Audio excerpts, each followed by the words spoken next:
Naku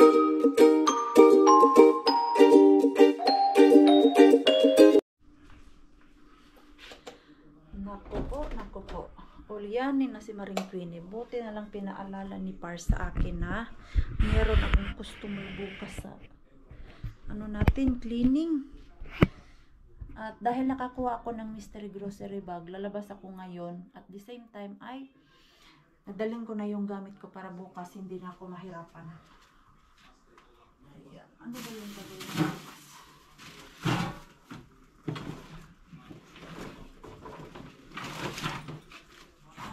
Kailangan natin i-check yung ating gamit na gagamitin bukas.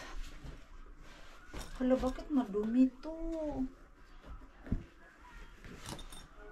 May dumi yung ating upuan. Sensitive yan. Hindi kasi bago pa lang bili yung ating upuan ba? May dumi na agad. Ayan, customer. Di bali na pa konti-konti, basta palagi. Ayan, yung lilinisan ko pala is, yun yung customer ko dati. Tumawag sa akin. Na ano lang kami, dahil sa number ko talaga siya tumawag ba. Meron naman kaming company phone. Hindi siya tumawag dun, kundi dun siya sa cellphone ko talaga. Hindi ko siya nasasagutin kasi minsan hindi ko sinasagot yung mga tumatawag na hindi naka-phone book sa contacts ko. Dahil yung iba dyan, mga nag-advertise lang yan ng nila, company, o kaya mga electricity, cellphone, ganun. Pero nung last week, sabi ko, sagutin ko nga ito, baka importante. Ay sus, ang customer ko pala. Tumawag siya sa akin. Nasaan na yung mga gamit natin? Bakit wala na dito? Prepare ko lang to para mabitbit ko sa labas talaga ba. Bukas, ihatid ko si Mixo. Hindi na ako hirapan pa.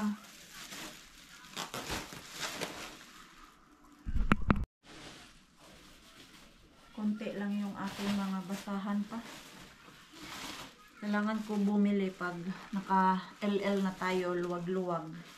Sa ngayon ay gipit pa sa mga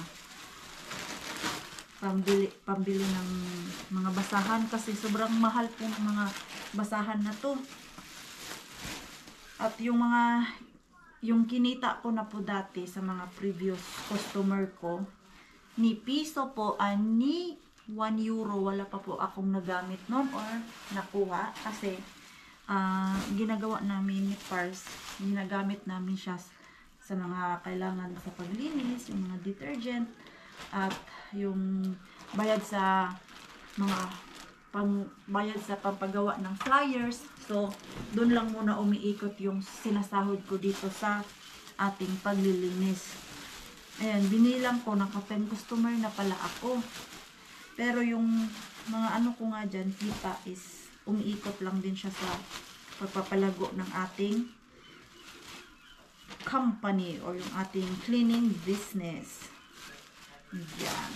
So, pasensya na po kung malag kong masasabi na company. Kasi dito sa Finland, ang tawag dyan na company. Dito kasi sa Finland, ang tawag namin dito sa cleaning business namin is firm or firma. So, pag i-translate nyo po yan sa English, ang lalabas po niyan is cleaning company, hindi po business yung lalabas. So, nasanayan ko na lang din. Pagpasensyahan nyo na kasi madami nagsasabi, bakit company ang tinatawag mo? Hindi naman company yan, business. Parang pareho lang naman po yun. Nag-build kami ng company, maliit pa nga lang, pero sa kaawaan tayo ng Diyos, lalaki, diba? Company na talaga siya. So, madami lang talagang mga etchos. Ayaw niyang tawagin kong company ko. Basta, yun na yun. Gamitin natin ito. Ayan. Dahil baka bukas ay makulangan ako, at least may dala ako ba? Lagi kaya akong kulang nito. Kasi hindi natin alam kung gaano kadumi yung lilinisan natin. So, ayan. Yung aking mga basahan. Nakakatuwa lang kasi tumawag ulit sa akin yung customer na yun sa akin ba. Alam mo yun, sana maging regular customer ko na nga siya. Kausapin ko nga yun din. Baka gusto niya maging regular customer ko at bibigyan namin siya ng discount. Ayan. Let's take our asan pala susi ko? Mystery grocery bag natin. Ayan, kunin ko yung aking susi na iwan dito. May lalaki kasi dyan sa gilid. Parang nakainom. At hindi hindi maganda yung kanyang aura. So, where is my code? Parang isa lang naman yung mystery grocery bag ngayon. Moy! Wala bang tao? Nasaan na yung tendera? Naka-arrange. Moy! Ayun. Moy ka! Ulit tas kasi. Pesonen. Hindi niya ako narinig kasi naghuhugas ng kapihan. Mag-close na to eh. Alas 10 to mag-close. Antayin lang natin yung ating grocery. Ano kaya to? Sana madami. Yung last namin ni Mixo dito.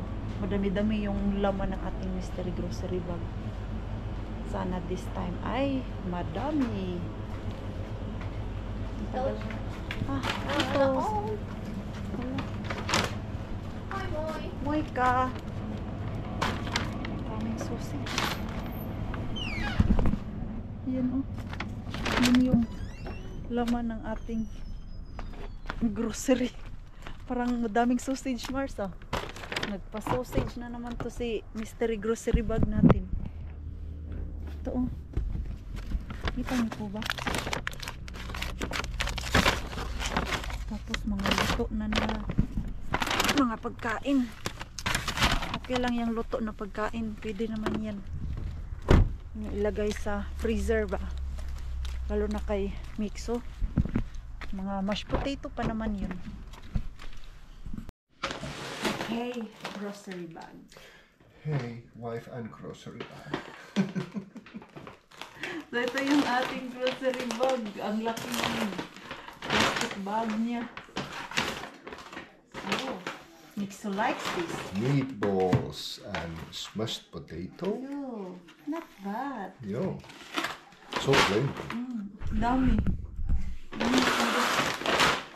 Ayan o. Ayan siya. I think you like this, Raka. I do like this sausage. Yeah. Ryynimakkara. Expensive. One of my favorites. Yo. Kalis. You know it is. Dami nito. Oh, so many. Oh. Oh, Bread. no, it's bunny. Ay, bunny. Also this. Also bunny. Oh. Mixu likes. Oh, there is, yes. What's like Salami pasta salati. salami pasta salad. Yeah. Not bad. Ito lang pala. Oh, 3 yung pieces. sa ano. Yes, sir. Burger. Bunny. Hot dogs. Hot dogs. Oh, hey. Bunnies. You have sausage. Not this kind of sausage, but this, I really like this sausage. Really? Yeah, it's really. Oh, Yes. why they don't? No, of course we will put it to the freezer. Ano to siya? What kind of? Yes, this is This is that like original, just normal, yes. When active. active, yes, active. And You know, you can active, put it yes. to freezer. When it melts, it works. Okay. Put it there. Yeah, I will. Kasi sayang. Is there any more? Oh, there is. Kokkikartano, pekoni pasta. Those are so tasty, these kokkikartano brand. It's, you they like make this? they make very good food. Not bad. It just tastes like homemade. Wow. Not bad, oh, di ba? See, we have there one. Ah, I remember where I got that from Yeah. Mr. Bean. Okay, yeah. And it works. You When, that active, when yes. people do that baking, usually they use that one instead of the dry one. Not bad. Not bad. This is good. Not bad. This is good. You Yeah. can count like €1 a piece. You. 11. Kasi ito, 14. oh, kasi ito, if you buy this, I'm sure this is already €4. It is. It is. It is for It's you. quite expensive, those. Yeah, because it's already. Yeah, ready-made. Really. Ayan. Not It is bad. not bad. Can I put this to freezer or no? No. I don't know how the potato acts. Yeah. Because it's mashed, maybe it's fine. We can try. We can Because try. it's so plenty. Like we leave one for mix, one for me, and then we put two to freezer. Yeah. Yeah, one for you and one for me. Not bad. Not Ayan oh, ganyan siya kadami. Ito, paborito pala to ni Pars na makara. I remember now. Yeah. This is tasty. It is very tasty. This is not that. I think, let's read. Ang dami nito. Ayan oh. So, may pagkain na kami. Tapos ito, salad. Ayan, may Yes. tatlong tinapay. Yes, Tapos, there have one. ayan. Ito, 4. And then, isang ganito. Tapos, ayan, tatlong ganyan. Not bad. Not bad. We can put this to freezer. We Sa can. sausage. Yeah. This is sausage. Napaka-busy ngayon ang araw ni Maring Queenie. Yo. Kasi si Mixo, hindi ko na kaya bitbitin yung bag niya dahil meron ako mga bitbit. Nilagay ko sa likod yung kanyang sariling pack bag. Excuse na, because I will put the vacuum. Ha? Okay, you go na there sa upuan mo. Okay, give me your bag.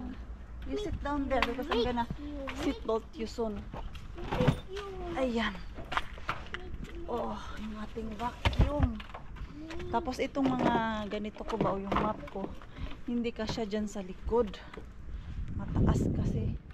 Kahit liitan ko na, wala, hindi pa talaga siya kasya. Ay, nagsihulog na besh. Nahulog na talaga besh. Yo, Duta. I need to put the stuff here inside the car. Yeah. Kaya ito yung sabi ko kay Pars na gusto ko nung medyo malaki-laki na sasakyan ba yung sa likod good na kasya to. Hindi kasi siya kasya dito. Okay, just put it there. No, don't touch it. Ay, iyan. Hatid ko muna yung ating Mixo. Sana today ay maaga akong makalabas dito sa hotel. Pero kailangan 3:30. Tapos na talaga ako dyan. Dahil yung customer ko, alas 4 ko yun lilinisan. So, kahit mga alas 3, okay na ako dun para makapagpahinga ako ba ng siguro mga 40 minutes bago pumunta doon sa aking customer. Hindi na ako uuwi ng bahay. Siguro if maaga ako makalabas mamaya dito sa hotel, upo-upo na lang ako kunti dyan sa aming pahingahan. Antayin ko na lang na mag alas 4 para hindi na ako pauwi-uwi ng bahay. Dahil mabilis lang din ang oras eh. Few moments later. Haggard tayo dyan Pero mamaya na yan. Dito ako ngayon sa namin ba? Yung health center or maliit na hospital dito sa Carula. May inquire lang ako about yung nagpa-check up ako last week dito ba. Sana ay free yung reception dyan kung saan ako pwede mag-ask. Okay na ako dito sa aming maliit na hospital. I will tell you what is my problem today. Doon na naman ako sa kabila. Sa post office na naman ako. May problema na naman ako doon sa post office. Ay, naku po. Buti na lang maaga kaming natapos ngayon at bago yung aking customer alas 4, may time pa akong aasikasuhin tong mga problema ko sa buhay. Punta tayo doon sa Co-Market malapit sa amin. Well, mamaya ko na lang ikwento kasi nagmamadali ako. Hagard na hagard yung mukha natin dyan, Mars. Uwi lang muna ako dahil maya-maya papahinga ako. So, hay, yung stress ng aking araw. Super duper kasi yung medical certificate ko, di ba nga, nag-sick leave ako last week dahil sa masama na pakiramdam. And then, yung aking schedule dun sa clinic talaga na pinuntahan ko, yung under sa aming workplace, ay Saturday ako nabigyan ng schedule. Dahil Saturday pa, so kailangan kong pumunta last week dun sa center namin or yung sa malit namin na hospital para magpa-check up na din at makakuha ng medical certificate. At nung binigay ko sa boss ko, ang sabi niya, 50-50 po daw na bayaran yung aking sick leave na 4 days dahil dun sa medical certificate ko. Hindi po daw nakalagay yung name ng company, yung ito, yung Sol, wala daw dun sa medical certificate ko. At yung diagnose, ano ang sakit ko, bakit may sick leave ako. Ang nakalagay lang doon is yung pangalan ko, tapos saan kailangan yung certificate at signature ng doktor. Doktor po talaga yung nag-check sa akin nung nagpunta ako ng hospital namin dyan sa Carhula. So, nawindang lang ako dahil yung kinausap ko yung ka-workmate ko at nabanggit nga niya yung sa kanya din daw hindi rin binayaran dahil walang nakalagay na diagnose doon sa medical certificate niya. So, ang ginawa niya, pumunta siya doon sa hospital kung saan siya nagpa-check up. At yun nga, nurse ng hospital, kasi hiningi ko nga talaga yung medical certificate ko na pwede ba na lagyan nyo yung medical certificate ko ng company's name dahil hindi daw 50-50 daw ako babayaran nun. So, ang sabi ng nurse sa akin doon kanina sa reception talaga, yung sa counter, hindi talaga sila naglalagay ng company's name sa medical certificate. Ewan ko lang ha, kasi nakapunta naman ako dati dyan sa clinic ng workplace ko, yung pinupuntahan talaga namin. Meron naman siyang nakalagay na company's name dahil siguro ay private siya, so kailangan kompleto yung details doon. Pero dito kasi sa public, ang nilalagay lang talaga nila ay yung signature ng doktor, ang pangalan at yung kung saan gagamitin yung medical certificate. So tinanong pa talaga ng nurse, yung ibang nurse doon para confirm na ano ba talaga. Kasi ang pagkaalam talaga nila, sabi nung nurse, sa katagalan ko dito sa nurse, ikaw pa lang ang nagreklamo ng ganito sa amin na hindi tinanggap yung ano mo, medical certificate dahil kulang ng company's name. So, for sure ito, tignan mo sa darating na sahod mo na babayaran ka kasi hindi talaga naglalagay ng details yung mga doktor dyan sa medical certificate. Maliban lang kung flu, so nilalagyan nila doon ng symptoms, kung fever or ano, pero pag doktor, hindi po talaga naglalagay. So, na-stress si Maring Queenie kasi 4 days walang work si Maring Queenie. Hindi ko naman po yun sinadya na absent. Hindi ko din ginusto na mag-absent dahil gusto ko magpahinga, dahil pagod ako sa work, dahil masama po talaga yung aking pakiramdam. So, kailangan ko yung medical certificate na 4 days kasi sayang kung kukwentahin yun, nasa almost 300 na yun kung 4 days na hindi ako babayaran, di ba? Sayang po yun. Although nakapagpahinga ako, gumaling ako, pero nanghihinayang pa din ako kasi malaking tulong na yun. 300 euro, 4 na araw mo. Tapos, meron pa isang problema na naman si Maring Queenie. Kaya ngayong araw na to, stress na stress ako. Dito sa mga pinaggagawa ko sa buhay. Yung isa naman, naalala niyo po, nabanggit ko sa inyo sa mga previous vlog ko na bumili ako ng lens at hindi siya kasya dun sa lens ko kasi yung lens na lagayan is maliit. So, binalik ko siya dun sa pinabilhan ko. Nag-message sa akin dahil nga hindi na ma-return sa akin yung bayad ko dahil late na po yung pagbalik ko sa kanila. So, nawindang si Maring Queenie kasi sobrang mahal nung lens at kung hindi yun ma-return sa kanila o yung mapaprocess na return, ay ako ang babayaran yung pera na binigay ko doon, yung perang binili ko, hindi siya mababalik sa akin. So, nagtanong ako doon sa kausap ko kanina ano yung dapat kong kailangan para ma-process yung return. So, kailangan ko lang daw isend yung receipt doon sa post kung kailan ko sinend para ma-track daw nila kung kailan ko hinulog doon sa post or hinatid. Ang nakalagay pala doon sa kanilang return policy, 14 days na pwede mo ibalik. Tapos, pag na-drop mo na yung items dun sa post, ay kailangan mo isend sa kanila yung resibo. Although may kasalanan po ako, aminin ko may kasalanan ako dahil hindi ko sinend sa kanila dun sa email yung resibo nung ma-drop ko yung items. At ayun, hindi ko maalala saan yung resibo. Kailangan ko hanapin mamaya dun sa sakyan. Tingnan ko na lahat yung mga bulsa-bulsa, mga packet-packet ko, wala. Hindi ko maalala talaga asan yung resibo. For sure, mamaya magpapakita yung resibo na yan.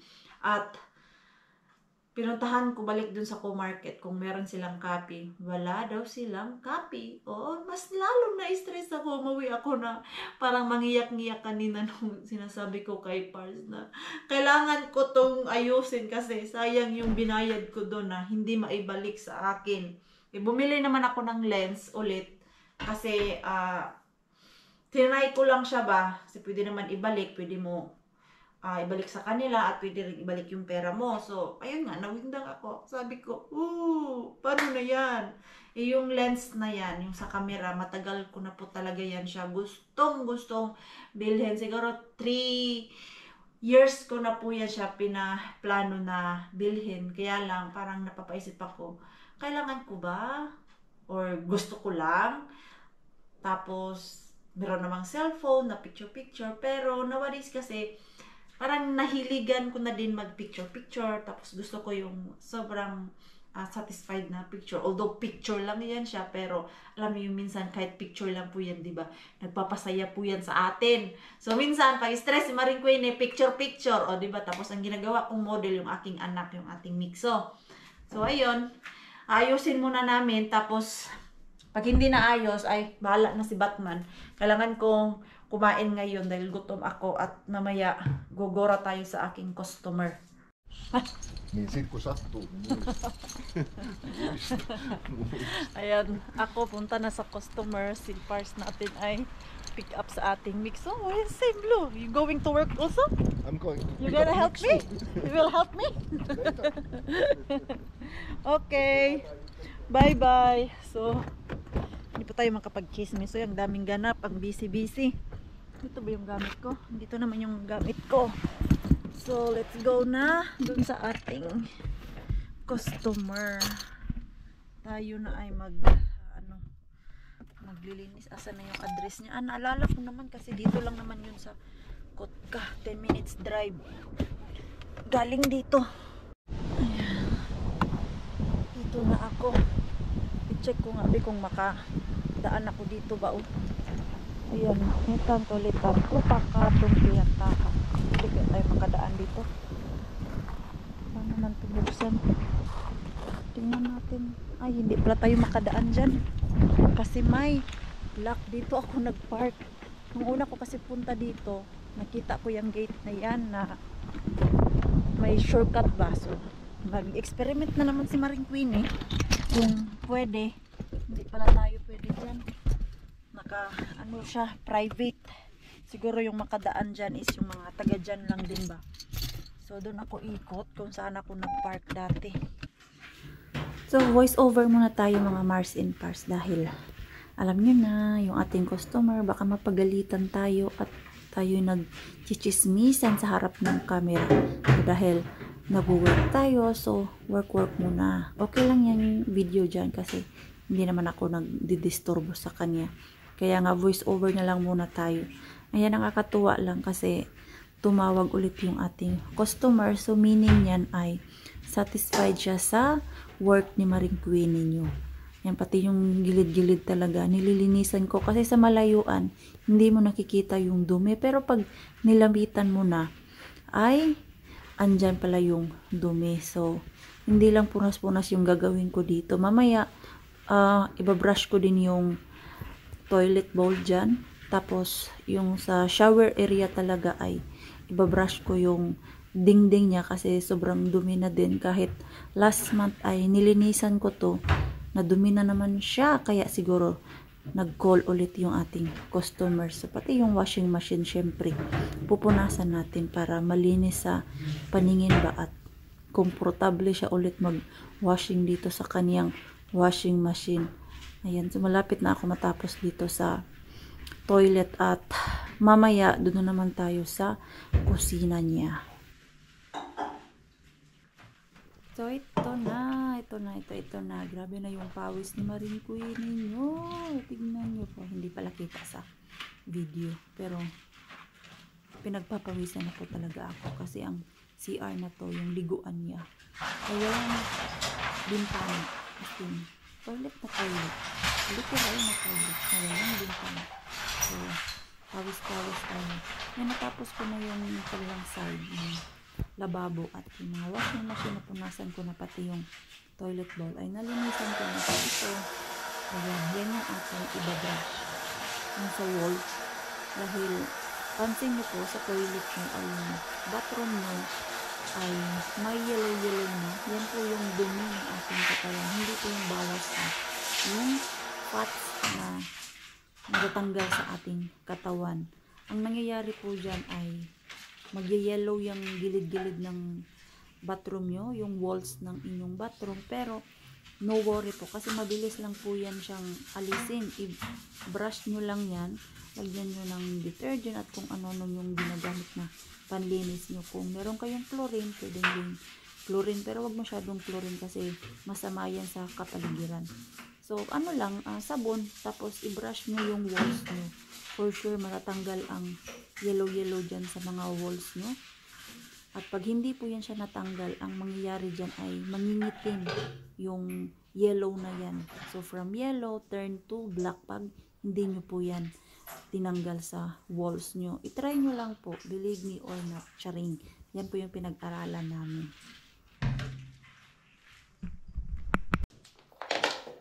After 2 hours, natapos din ako dito sa isa kong customer.